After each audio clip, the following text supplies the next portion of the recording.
Hello guys, ito na yung update sa ating kamatis. Angari.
Ito na yun guys, oh. So ang problema ngayon is yung pricing sa market. But actually guys, we don't need to worry about the price for now kasi malayo pa to and there's a lot of changes pa sa pricing. So sana guys,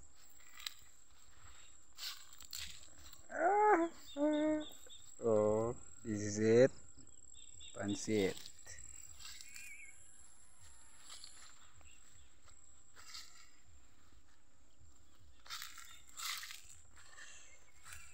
Hindi pa masyadong klaro yung bunga guys, but as of now there's an 80% na yung so nasa fruiting stage na yung ano natin. Here we go again. So hindi masyadong mataba yung kamatis natin. So this is my first time ko pa lang talaga mag-alaga ng ganito kalaki na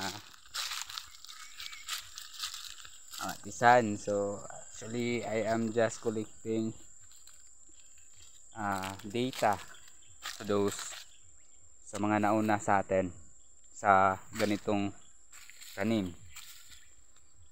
Nag-collect tayo ng mga information kung paano natin alagaan yung mga at paano natin mabigyan ng production, magandang production yung ating tanim. So actually guys,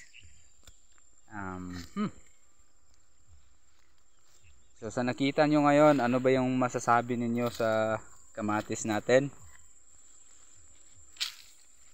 O ganito, ganyan. Ano ba yung mga pwede pa natin i-apply? Ano ba yung kulang sa kamatis natin? Or enough na ba?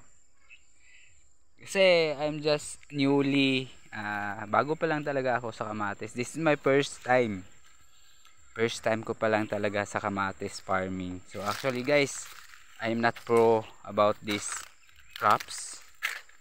I am just collecting some information to those mga nauna natin magtanim ng kamatis. But sa nakita ko ngayon, talagang maganda yung result. Kasi hindi naman talaga ngayon is nasa season po tayo. Problema lang is sa pricing.